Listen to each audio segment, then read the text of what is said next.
I'd like to call the meeting to order. Mr. Castater, will you call the roll, please? Yes. Mr. Gunther? Present. Mr. Beckman? Yes. Mr. Kleinfelder? Present. Mrs. Webb? Here. Mr. Young? Present. Would everyone please stand and join the board in the Pledge of Allegiance? Where's our flag? Oh, back there. It's in the back. I pledge allegiance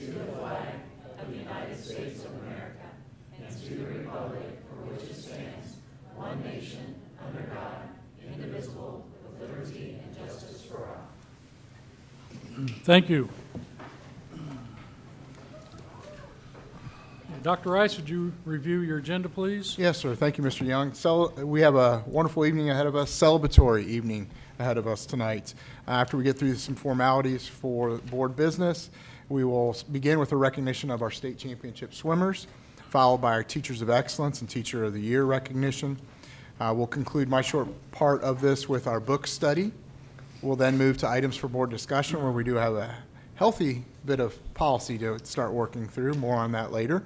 We'll go through our reports from our committees, followed by superintendent's reports and recommendations, where we have some personnel to approve this evening. And then I'll turn it over to Steve for his items. Treasurer's section is a little light tonight, just our standard monthly reports for our investment account, as well as our cash summary and financial snapshot. Okay, thank you, gentlemen. Do we have a motion to approve the agenda? I'll make the motion. We have a motion. Is there a second? I'll second. We have a second. Any discussion on the motion? Okay, hearing none, we call the roll, please. Yes. Mr. Beckman? Yes. Mr. Kleinfelder? Yes. Mrs. Webb? Yes. Mr. Gunther? Yes. Mr. Young? Yes, the motion passes. We have our minutes. I think we've all had a chance to look over the minutes, so do we have a motion to approve the minutes? Motion. We have a motion. Is there a second? I'll second. We have a motion and a second. Any discussion? Hearing none, let's call the roll. Yes. Mr. Kleinfelder? Yes. Mrs. Webb? Yes. Mr. Gunther? Yes. Mr. Beckman? Yes. Mr. Young? Yes. Okay, Dr. Rice? Yeah, our first exciting presentation tonight is our recognition of our state championship swimmers. And to begin that recognition, I'd like to turn it over to our district athletic director, Mr. Justin Beck.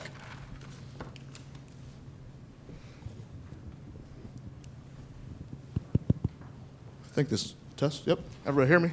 I want to thank everybody for allowing us to take a couple minutes tonight to recognize what I believe will go down as some of the most decorated athletes in Ross High School's history.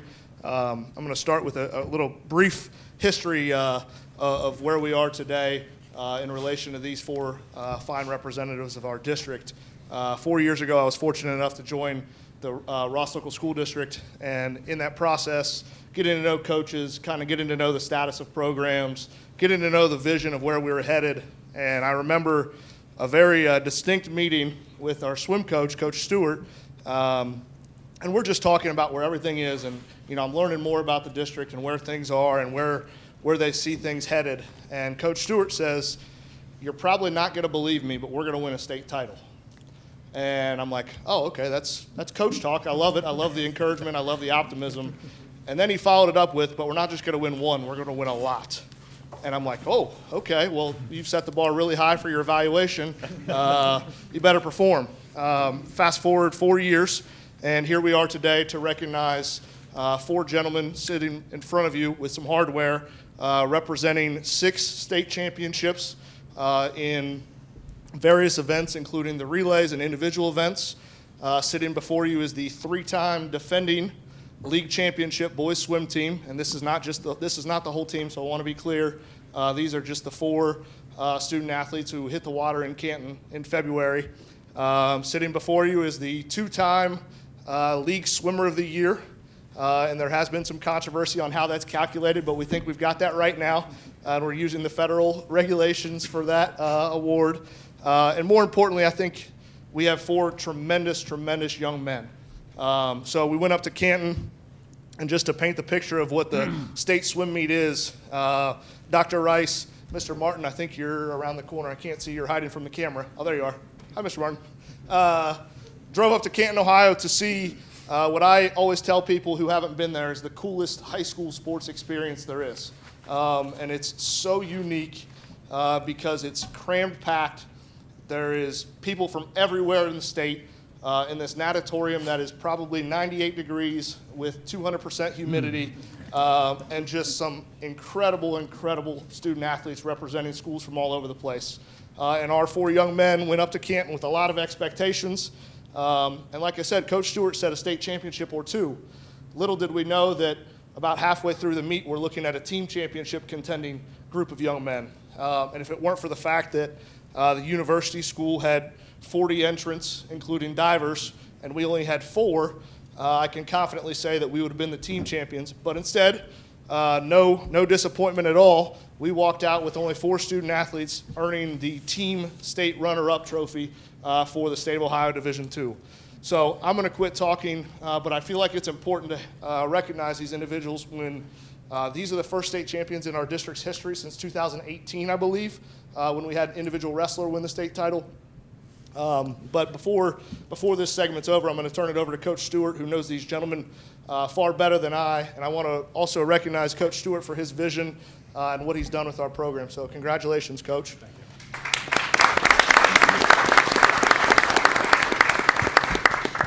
Justin asked me not to turn this into a swim State of the Union, so I promised that I wouldn't. But I do have some things I want to say and people I want to thank, obviously.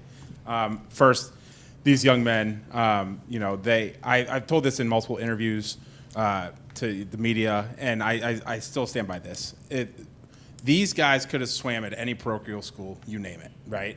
They could have, easily, and they didn't. They stayed at Ross, and this was, they had a vision for what they wanted to accomplish at Ross.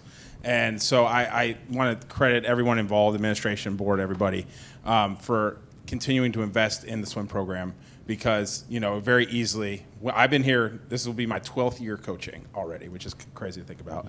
And when I was hired, I think I just filled a spot. I'm pretty sure I was the only person that applied, right? But I still, I believe, and I still believe that there are great things to come and great things we've accomplished.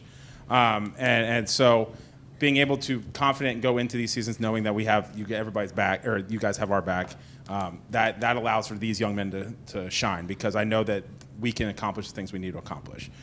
Connor, Justin kind of told you guys already these guys are accomplished, but I just wanted to let you guys know, Connor's going to UC, Cooper's going to Ohio State, Timmy's only a sophomore, Luke's a junior, right? All 4 of these guys are elite.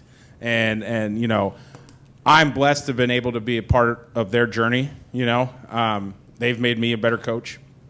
And I look forward every day to inspiring these kids as best I can, right, and working with them. And that's probably the best part about coaching in my eyes. A couple things I want to thank, or a couple people I want to thank before I hand over the mic and you guys can continue.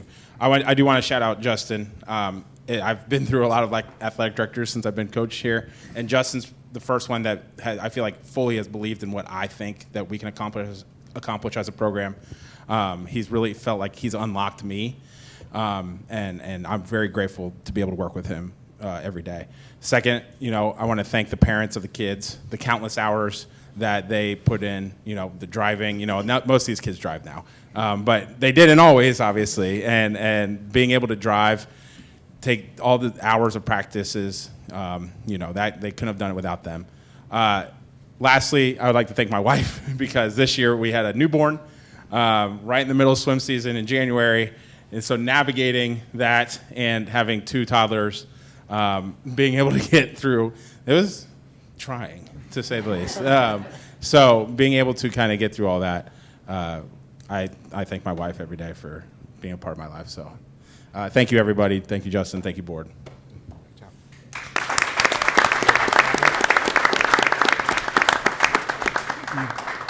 So I can tell you, gentlemen, that the district's very proud of your accomplishments. When you talked about history, I just want to mention that sitting next to you is Penny Webster, and her daughter, Noelle Webster, was a state runner-up in swimming. What was her event again, Penny? She was a long freestyler. Yeah, okay. She was 200. And what year was it she was runner-up? Her senior year of 93. 1993. So that was about it for the swimming program. I think she was the only swimmer. She was. Yeah. So, now we have a new mark, and we have some new accomplishments, and Mr. Beck, we've got some signs that need to go up on the wall in the gym, right? I said, we got some signs that need to get put up on the wall in the gym, right? We'll take care of that. So let's hoist those trophies up, gentlemen, so we can all get a good look at them. Yep. So we have, just so, this is the district runner-up, District B. This was our conference championship, and then that's the state runner-up. So, and then I just want to comment too, you talked about, you know, the one kid on the team. You know, now we've had 32, I think, this year, and then in our 5 through 8 team, we had almost another 30. So we're pushing 60 plus kids when you break 5 through 12. So it's only growing. That's great. That's great. Mrs. Rice, do you want a picture with the board and the athletes? Sure. I don't know how to necessarily navigate this. Photographer. I think it'd be really cool for your staff if you guys are game for it. Yeah? You up for a picture? So, maybe we'll just move the mic, just kind of stand Okay. right there. Yep.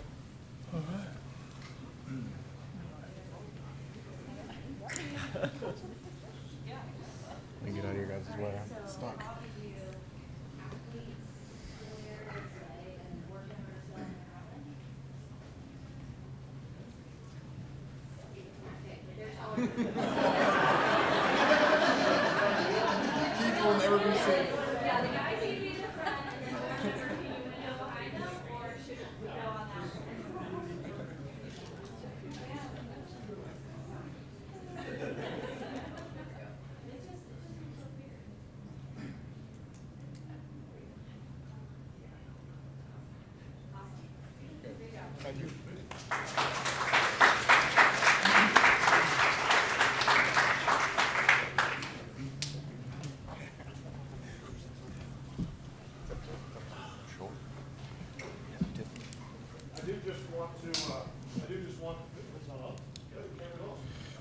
I do just want to have them introduce themselves since they've cemented themselves in Ross history.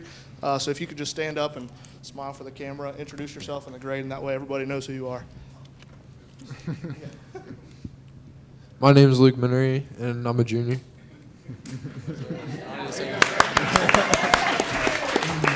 I'm Timmy Fearman, and I'm a sophomore. I'm Cooper Burt, and I'm a senior. I'm Connor Bennett, and I'm also a senior.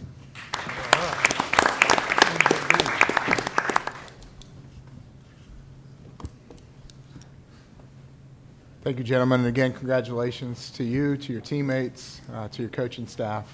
Thank you for representing us so well. Next portion we're going to do is Teachers of Excellence and Teacher of the Year recognition. And if you humor me a little bit, I'm going to read some of their statements that were written by their principals for their nomination. So as I call you, I know you're going to hate me for this, but I'd like you to come forward so we can all recognize you. If I could please have Miss Jessica Jackson come forward.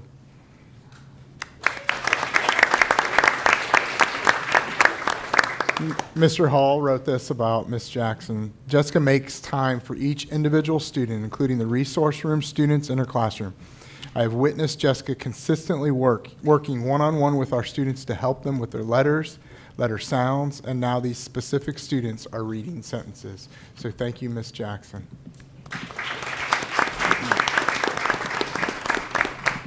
Miss Jessica Mercoffer. Again, from Mr. Hall, Jessica has created and implemented behavior supports for specific students in her classroom, created engaging lessons for students, and has stayed after hours to create individual lessons and activities for students and families to use at home. Jessica allows students to be a part of the classroom management plan and offers student voice when it comes to rules and procedures. Adam said he loves that she cares so deeply for her students and treats them all with respect and kindness. Thank you, Jessica.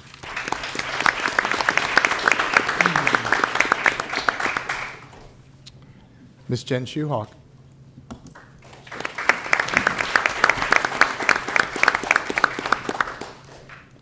Mr. Perry had this to say about Jen. She's an exceptional educator who goes above and beyond in her classroom. Her ability to engage students, foster a love of learning, and create a supportive environment that demonstrates extreme growth in her students emotionally and academically. She consistently implements innovative teaching strategies, ensuring that every student, regardless of their learning style or background, has the opportunity to succeed. Congratulations, Jen.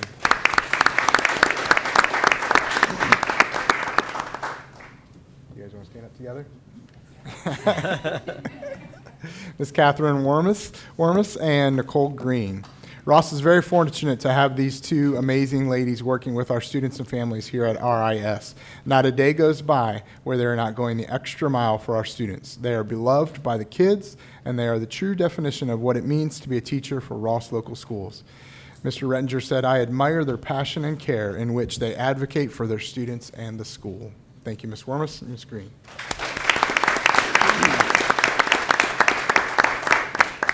Ms. Jennifer Harrison.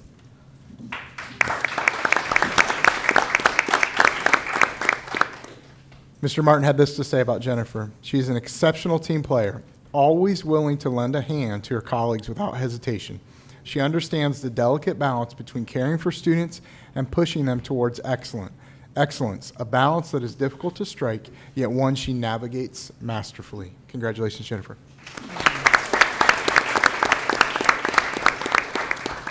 So just a little bit about this process. We asked the building principals a couple of months ago to nominate teaching staff from their buildings for potential teacher of the year, one that we would nominate as a district onto the state level.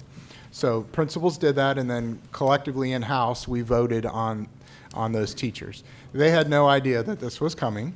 And then one day last week, we just surprised them. We walked into each and every classroom, some with their colleagues, some with their family members, there to surprise them. And it was always fun to watch their reactions. Some cried out of tears of fear, I think, because they're like, why is district office and my building principal here? But obviously, everyone was surprised and excited, and the students were just awesome going into those classrooms. They'll laugh at me for saying this, but our favorite comment came from Ms. Schuhawk's classroom, where we walked into her classroom and one of the kids said, "Is it Grandparents' Day?"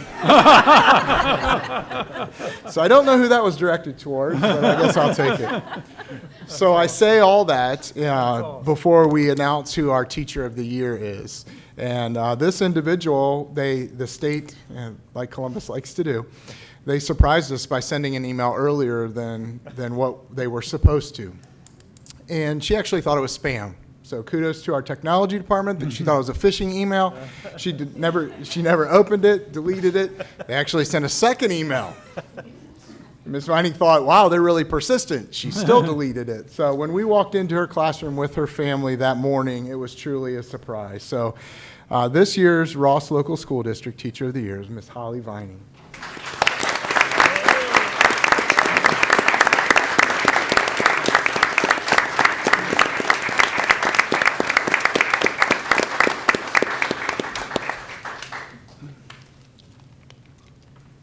So Mr. Saylor and Mr. Albrecht had this to say about Holly. Holly is a true champion of education, teaching life skill courses that equip students with essential abilities they will carry throughout their lives. From sewing and cooking to financial literacy, she ensures that her students are prepared for the real world, fostering independence and confidence in every lesson. Her classroom is not just a place of hands-on learning, but a nurturing environment where students feel valued, encouraged, and empowered to succeed. And this specific program, students actually compete, and they're still competing. And I love that when Ms. Vining got here today, she brought students with her, because she was still working with students as we were approaching the time for this meeting. So it is for all those above reasons that we recognize Ms. Vining as our Teacher of the Year this year. Congratulations.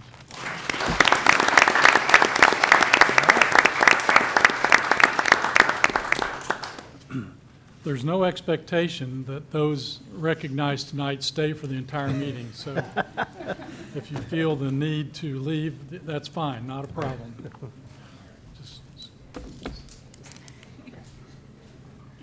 Mandy, do you want a picture with the Teachers of the Year? Yeah. This is a good opportunity, students, if you want to go and grab a cupcake on your way out. Little transition break there. I like it.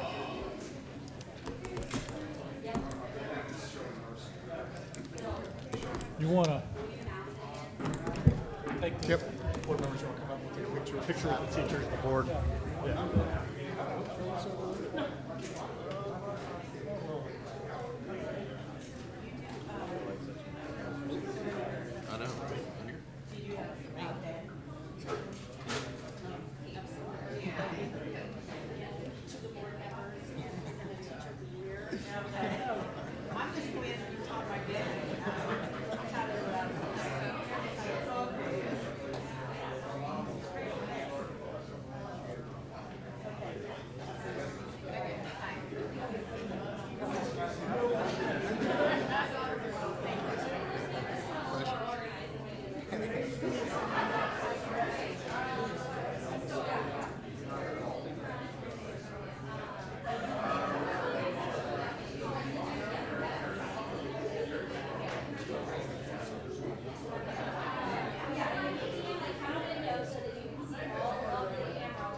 This is our all boards dinner invite, I'm assuming. Did you get one of these? Yeah, Okay. Are you going to that? yeah. Okay. I'm going to the meal. Yeah. Wow.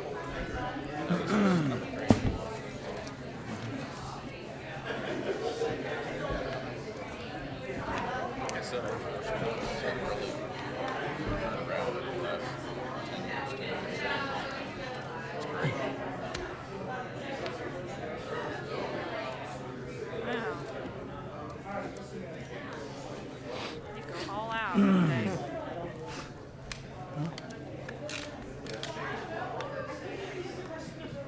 Ready? Okay, I think we're ready to continue with the meeting at this point. Thank you. The last item I have this evening for presentations is item C, which is our book study. It's our last third of the book that we've been reading as a district leadership team and as a Board of Education this year, Solve Employee Problems Before They Start. The idea of being an active listener and problem solving with our folks. So I'll just leave it up to you. The themes that we've asked our administrators to talk about are what are your big takeaways and how has this changed your role that you currently serve in and how you handle employees and tough conversations. So somebody wants to jump right in. I'll jump in, that's fine. Okay, go ahead. So, in my role at Elliott Engineering, there's a little stick towards that, but, you know, I'm a supervisor over 12 engineers. You know, engineers are, you know, typical engineers. But it's just kind of interesting to see how this can apply to them. I'm also supplemented with a psychology coach who actually comes in and helps, and everything that's in this book is the exact same stuff that he's preaching. So, you know, as I read through the book, I kept thinking, man, this is a really good book for someone that doesn't know what they're doing. And then all of a sudden you start reading, and all of a sudden you realize you're that person. So, you know, this book kind of goes beyond just what you know, the stuff that you're taught and that you've learned over the years, but it kind of takes it to the next step on what you're able to do. So overall, I thought it was a really good read. I mean, hopefully the administrators thought the same thing and they can apply it. I don't know if, I don't know. That's about what I got. Good, So. thank you. Yeah, I think as I was reading through and when you got towards the end of the book, he talked about how he had applied that in different situations. And I think as I thought back on times when I've had interactions with employees, the ones that went really well were the ones that kind of followed those steps. I mean, I wasn't consciously following any steps, but I think, you know, the whole empathetic listening and parroting, I think are really important skills. And I think doing that when you're starting off is really important. Those are the conversations we've had as an administrative team. Everybody's been able to pinpoint conversations they've had in their roles, those that have went well and those that haven't went well. And I think now they they have the tools to recognize kind of why those conversations didn't go so well, right? We let our emotions, we get red-faced, we start sweating, we're excited, where we need to take a deep breath and have our talking points, make sure we're listening, make sure we're repeating what the concerns are, those sorts of things. So it's been nice to hear from the admin team about that. I think it's interesting that how quickly you can go to that fight or flight response, just within milliseconds. You've got to really watch yourself so you don't revert to that instead of staying calm and so forth. I thought his comment about what he called his stance, when he was talking, where he said he kind of slouched his shoulders and kind of leaned and cocked his head a little bit, like, okay. Showed everybody he was relaxed to kind of set the mood, I guess, was interesting too. Yeah, I think one of the big takeaways for me was communication, and it's easy to just say communication, but having two-way communication. Not only are you talking, but you're letting the other person talk as well, and it kind of goes back to that empathetic listening. And you're going to be able to solve a lot more, again, like you said, without getting all hot and bothered about whatever the situation is. Letting your going back to fight or flight kind of thing. So. Again, I think just keeping a clear mind, clear head, and, allowing that two-way communication to occur. Yep. I Okay. still go back to, like, when I was reading it, I was thinking, man, you wouldn't have these problems if you spent a little more time hiring some really good people and checking them out. This is like a trouble guide after you have a problem. Right. I understand the empathy, the parenting, and the rewards, and trying to fix them, but if bad employees don't usually change too quickly, and you don't have to fire people, but you can get them to move or go somewhere else or change career paths or whatever. But I get what they're saying, but do you talk to the person in the morning, or do you talk to them at the end of the day? When are you going to have the difficult conversation? And no matter how well you plan it, if they start crying and just want to leave and go home, it's like, oh, well, there you are, But you still have to follow up, and so I think it's got some good guidelines for when people got differences and trying to work through it. But I'm just thinking, man, you already got a problem by the time this book hits the print. Well, another thing they talked about several times in the book was that this whole process they talked about with regard to the employees is similar to the process that your organization should be exhibiting towards their customers or their public as well, that it's one and the same. So you don't want to treat your employees any differently than you do treat your best customer. It's really one and the same, the way you should do that. And it's really applicable because we are very much a people business. So, Yep. totally agree with you. Well, Keith's right about hiring good people, and I think that's why that hiring process is so important. You've got to really work hard at it, and I think our administrative team does that, but it's critical, to get the very best person available in every position. That's it. All right, thank you. Thank you. Under item 7 tonight, items for board discussion, we're going to start with policy A. So Columbus is busy, and that's not necessarily a good thing. There is a lot being talked about right now and a lot coming out of Columbus. And we are going to have a healthy menu of policy to approve over the next couple of months. And then once the budget bill passes, I can guarantee that, they call it a budget bill, but it's 5,000 pages. They stuff a lot of things in there. We're going to have a lot of policy based on that as well. So I would say for the next couple of months, be looking for 10, 12, maybe 15 pieces of policy at each of the next few meetings. So we're going to jump right in that tonight. Our first piece of policy for discussion tonight is policy BCE, which is board committees. This is House Bill 257, which allows boards to hold virtual committee meetings if they do the following. The board must provide notification, as we do anyway, 72 hours in advance. The board must provide public access to virtual meetings. Any votes taken at the board meeting must be taken by roll call vote unless there is a motion for a unanimous consent vote, and the board member who intends to attend virtually must notify the chairperson 48 hours before the meeting. So that is policy BCE. Please let me know if there are any questions with that one. Policy DJR is purchasing procedures. Nothing of substantial change here, mostly semantic changes for bidding and procurement processes for district. Any questions on that policy? Questions J, G, E, student expulsion. This does change how we handle student expulsions. We now have the ability to expel much longer than we previously have been able to if a student is a threat to themselves or to others in the building. So as superintendent, that is my role. So I have that role where I can do that. But there are some things that fall into place. You have to have, which are things that we already do anyway, best practices, which have them have what we call hold harmless letter, where they're checked out by a physician to make sure that they're okay before we would entertain them coming back. So this is, if you were to think about it, this is past the standard expulsion, but past where a deadly weapon was used where you could expel permanently. So it's somewhere in between there. Any questions about JGE? Next policy is JHCD, administering medications to students. Again, semantic word changes for prescription and over-the-counter medications. It also speaks about EpiPens and seizure medications that can now be carried by students. Any questions about that policy? What about puffers? They carry those? Inhalers? Yep. Yeah. Puffers? So, do we have EpiPens in the district, or do students, they just keep the ones the students have? Both. Yeah, we have some kids that aren't responsible enough according to their parents, so we Yeah, hold but I on to mean, them.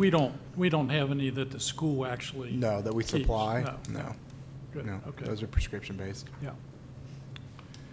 Next policy is JEFB, release time for religious instruction. So this is coming from House Bill 8. So there's a lot coming from House Bill 8. House Bill 8 is what they call, is often referred to as the Parents' Bill of Rights.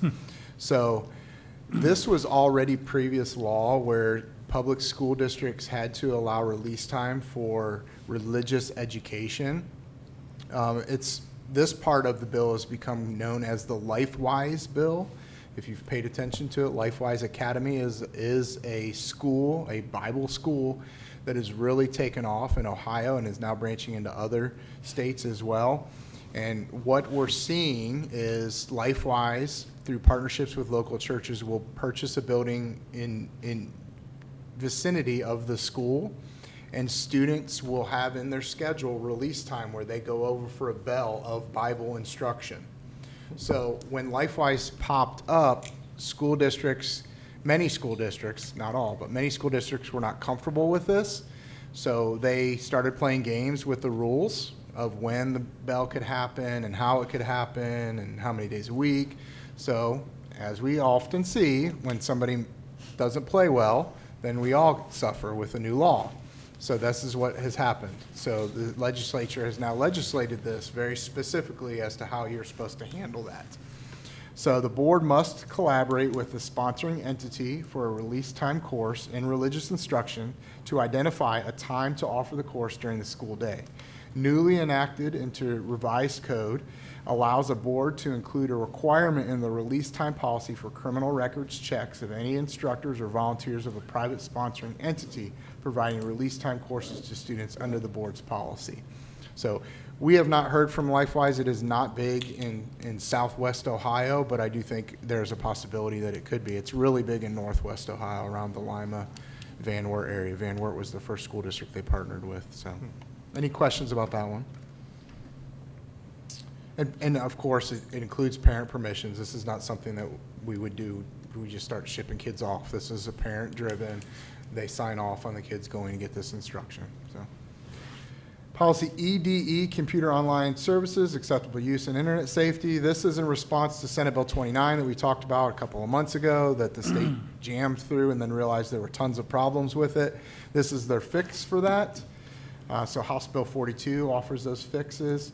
So they do things like defining educational records, they define student better, they define technology provider better. They talk about advanced notification no longer required to monitor student devices.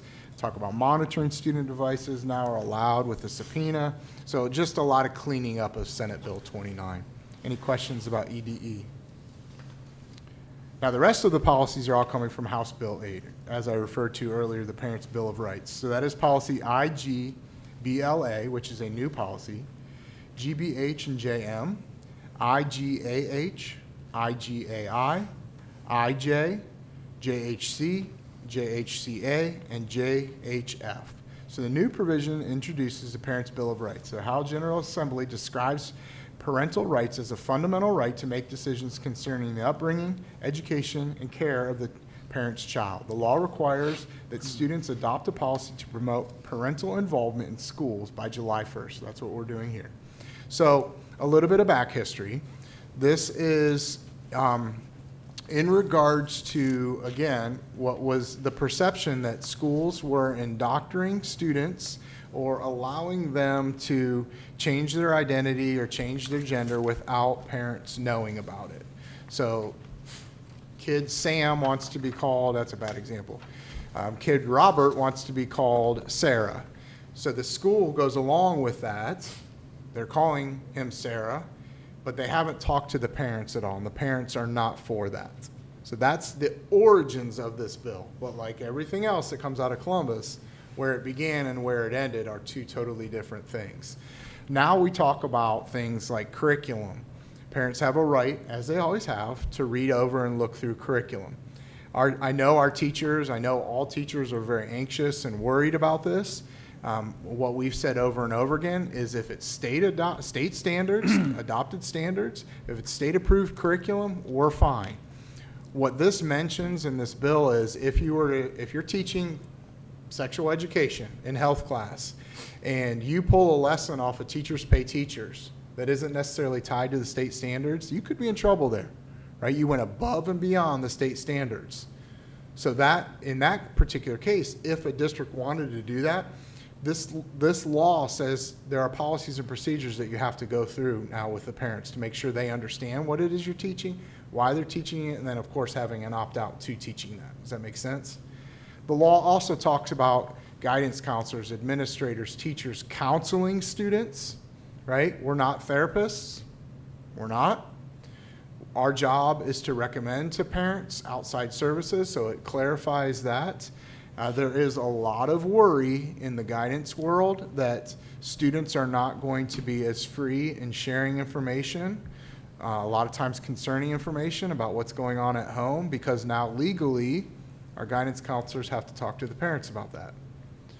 We were in a legal brief last week where the attorney said, you can expect a dark event to happen in the state of Ohio because of this, because kids are no longer going to communicate with their guidance counselor, something they may have before, because the guidance counselor by now law has to inform the parents. So we have a lot of work to go through, understanding that and the nuances of that. I'm trying to make sure I've covered everything else on there. Just it's mainly about the consent of the parents. Like you're not having any conversations with the kid that you wouldn't also have with the parents. So if the topic, I want to make sure I heard you correctly. You said that if something was taught that wasn't in the state standards, that could be an issue. Absolutely. What if it's in our course of study, which might go above and beyond the state standards? Then it could potentially be a board issue. It wouldn't be a teacher individual issue. Okay. And these are the idea is for those extreme examples. Yeah. Right? It's, all the They're talking mostly about sex education? Sex education, gender identity issues, DEI it's the hit right now, right? So anything along those lines, and our board has already passed policies on DEI and critical race theory, but those are the things that they're looking for districts, right? The idea that public ed is indoctrinating kids, that's what it's about. That makes sense? Any questions about that? So again, go ahead. It Sorry, still Keith. gets complicated because the kid wanted to be called Bob or Sarah whatever. What if one parent says, I'm okay with it, and the other one says they're not? So now, here you are at school, you're in the dilemma, and you don't have anybody, you know, And what's right- your guideline there? Well, Call right, the attorney? right and- now, there's a House bill out there, right now, they're calling it the pronoun bill, which says specifically, you have to, by law, call the child what is on their birth certificate. So even if mom and dad and kids say, I want to be called whatever, by law, the teacher and the school have to. Likewise, that bill that is proposed talks about teachers cannot say, I want to be called this. Like, and they're, like, it's crazy to think about, but I call them tattletale lines. They're actually talking about making like 1-800 numbers where people can call in and tattle on people. That's why I said this stuff that's coming out of Columbus right now, you have to pay attention to it. Because what's going to happen is, I predict it, because it happens every year, or every 2 years, they're going to have the budget bill, and then to get the budget bill passed, they're going to jam all these other things inside that budget bill. And then we're going to read 5,000 pages and go, oh, I don't know what that has to do with the budget, but now we're responsible for that. Happens every 2 years. So to answer your question, it may be taken out of our hands where we're not allowed to, even if everybody's signing off on it. It used to be in our world, if Children's used to have a letter. If Children's wrote a letter that said, this is how we're treating this student going forward, now we treated them as such. This could potentially take that away from us. So again, just in summary about House Bill 8 and all these policies, we must notify parents for anything mental health, physical, or emotionally concerning. We don't treat or counsel. And as long as we are teaching the state standards, we are fine. Deviating from them for controversial issues would be when it could be an issue. Any questions about any of those? There's some doozies. That's all I have for items for the board discussion this evening. So we'll be voting on all those at the May meeting, is that Yes, sir. correct? Okay, very good. Do we have anything in the legislative report this evening? Dr. Rice covered a lot of them. There's a couple other that are still going through the system, want to keep their eye out on. And there's a lot of them, but there's 3 of them that I picked out. One of them was kind of interesting. House Bill 191 requires that all school district and educational service center teachers to be paid a minimum salary of $50,000. So there's that. Senate Bill 34, it's to generally prohibit student cellular phone and use of public schools. So we just passed some stuff last year that we had to define what our criteria was, define what our rules were. Now they're mandating that, which ours are already in Potentially, line yeah. with that. So there's going to be no change for that since our school district already prohibits that. Then lastly, I think I mentioned it last month, but House Bill 186, it limits a school district property tax increases, and there's a lot of rules that follow that one, but for Homestead Act and some other things along that line, so something to keep in mind. Okay. Other tech report. Just a couple of things. One reminder that their senior ceremony is May 20th. That's a Tuesday at 7. That's at Cintas Center. If you plan on getting there, traffic's always bad. Get there early. They got about 650 graduates. Our seniors are going to be recognized at that. Also, a reminder to the board, the All Boards event, April 24th and then May 1st. April 24th is from 4 to 8, and then if you're going May 1st, it's from 3 to 7 with dinner at 5 to 6. That'll be out in front of where the auditorium is at D. Russell Lee. They'll have a tent. The chefs, culinary students do a really good job.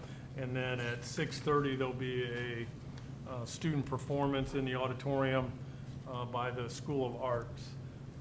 For that, that's a good event. You can go around.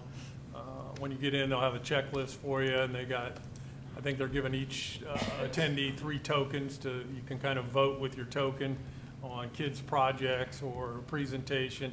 And this goes back to the idea of the showcases. Every student that attends Butler Tech has to put on some type of student-led PowerPoint, demo of what they're doing in class, or what they did in a competition for a CTSO or whatever, and they're all expected to work on public speaking, their soft skills, and then the proficiency they have within that subject area. So some of them are pretty involved, and others are pretty symbolistic, but it's kind of neat to see what they do.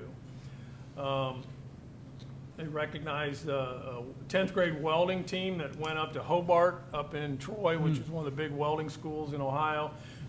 They were tasked with building a fire pit from a set of plans, and they had X amount of time to do it. They built a really nice fire pit. The thing probably weighed 300 pounds. It took 4 of them to haul it out and put it in thing. But they ended up winning $1,000 scholarships to Hobart if they choose to go there. And then they're going to go up this summer for a week of free training with the Hobart welding folks. And then at state, this group of sophomores ended up, out of everybody in the state, they won 4th place. They built a welding table, 4x8 welding table at state. And these kids really did a good job. And they beat the seniors at Butler Tech, who finished 5th. And that's a bone of contention for some instructors there. The other thing they had, Rich Packer from the aviation instructor. He's in the old Middletown Airport part. He talked about a project they're hooked up with called Tango Flight. This is a company that is supplying airplane parts, raw materials. They are actually, over the course of the next 2-3 years, building an airplane. This Tango Flight then will come in. They will get it through all the FAA certifications and change, and work with them to get that. And then this company turns around and sells the airplane. And then when that process is over, they start another plane. So it's kind of, I don't know, it's kind of IKEA of planes. And they also let every student that participated in it Sign take me up a for that flight. first flight. But I think I'd want to be on at least the second flight, not the first one. But it was really pretty interesting. I went to their website. It's kind of interesting. They're doing it 40, 50 schools around the country, and kind of a different concept, IKEA of airplanes. And that's all I have. Okay, great. Time for public comments. Did we get any We did requests not. for public comment? We did not. Okay, we'll move on then. All right, Dr. Rice, times for your reports and Yes, sir. recommendations. Item 11 under Superintendent's Reports and Recommendations. First item is letter A, overnight field trip for FCCLA. Ms. Vining, who we announced earlier. Student Leadership Conference is an overnight trip, only for those students that qualified at regionals in March. Item B, personnel. It is hiring season, so here we go. Thank you to all the administrators and teams that are working to get out there early and hire the best. We appreciate that. So we have several that we are recommending for employment this evening. We also have several retirements and resignations. Retirements with STRS dropping it to 33. We've got quite a few. So we will recognize all of these retirees at the May meeting, so stay tuned for that. And then supplementals and stipends. We have some more science of reading, which are fully reimbursed by the states. And then just some supplementals for clubs and coaching as well. Please let me know if you have any questions about that. Oh, I'm sorry, I almost forgot that. We do have one job description that we're approving tonight as well, technology support specialist. Our system of operations is anytime we have a retire or somebody that's leaving, we will look at the job description and update accordingly, and that's what we're doing this evening. So on the supplemental stipends, we have Lauren Jenkins, Shannon Varner, and Megan Hopewell. It says 2425. Yes. Is that correct? Yeah, that's, the cheer was a mistake, where it wasn't submitted correctly, and Lauren Jenkins is just, I don't know why it's just now appearing. It's what she's doing this year. So all three of those are people that have already Done it. Yes. and we're just now approving it. Yes. Yeah. Okay. Let's try and avoid that if we can in the future. Okay.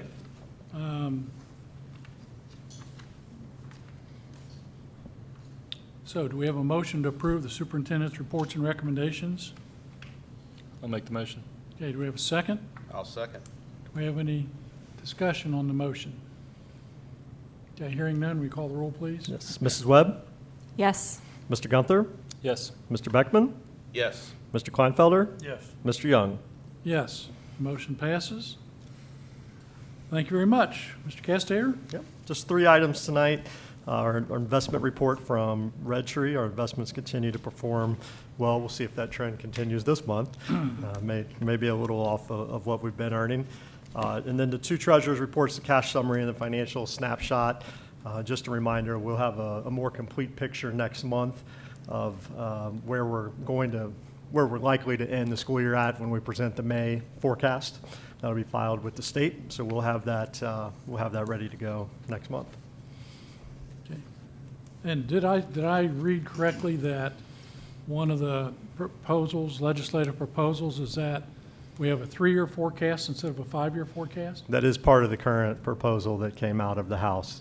Yeah. They would change the Do you requirement from, think that'll happen? I can see it happening. That's your state manipulating. They don't want to show districts in deficit spending those last 2 years. Right. It'll make everybody look a lot better.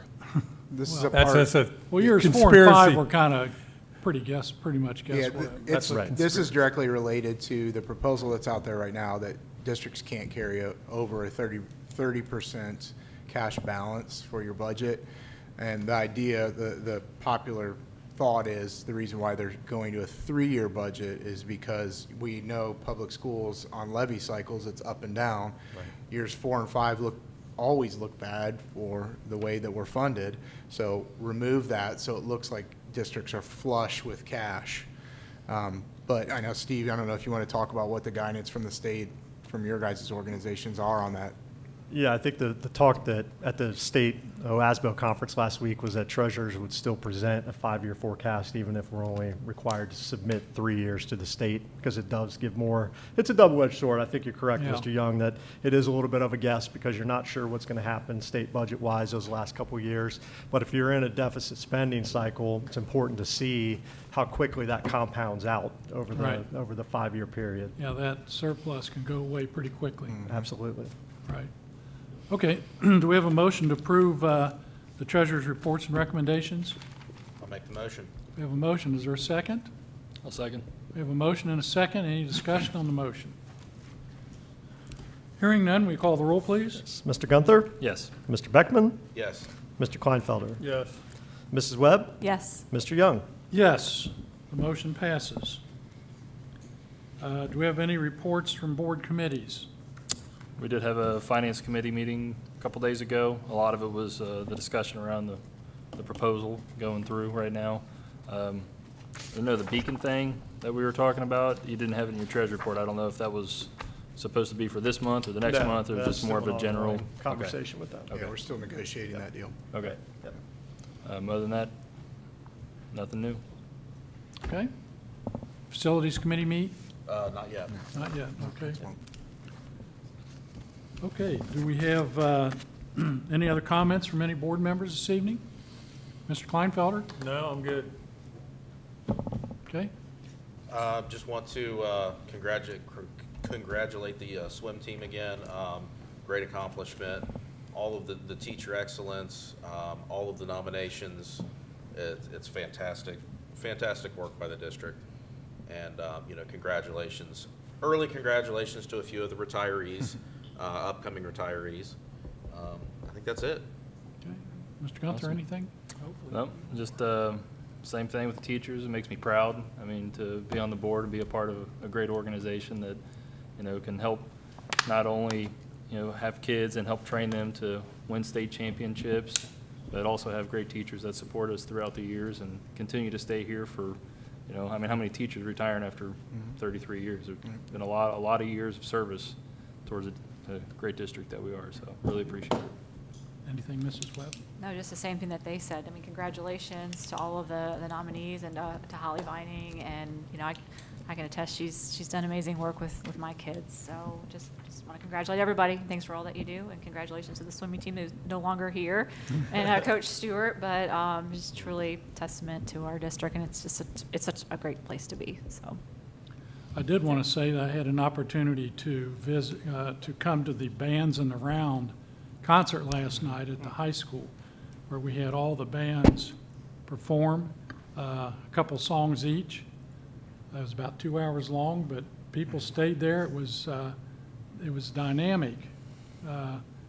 Mr. Morlock, that guy he's full of energy. So that's the first time I ever saw him in action. It was something. But I'll tell you what, we have a great instrumental music program, and so that's a lot to be proud of, and very proud of our swimmers, obviously, and always great to recognize our great staff members for the work they do day in and day out. We know that, we enjoy good test scores, all that. Yes, we have good kids. We also have great teachers that make that happen. And test scores isn't the only measure, though. And I know that the way our kids are, I was going to say handled, that's probably not the greatest word, but the way that the teachers interact with our kids is exceptional as well. And, the kids will always remember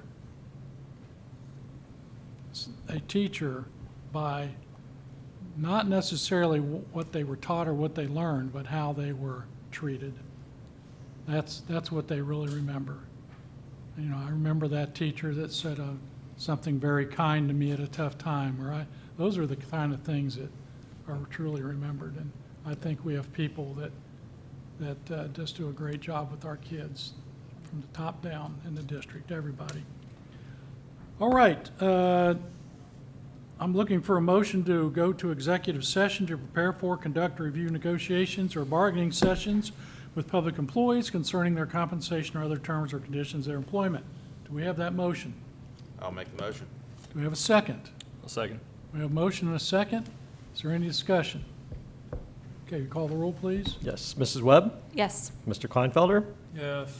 Mr. Beckman? Yes. Mr. Gunther? Yes. Mr. Young? Yes. So the board will adjourn from following executive session. We'll be taking no other action. Thank you for being here tonight. Have a safe drive home.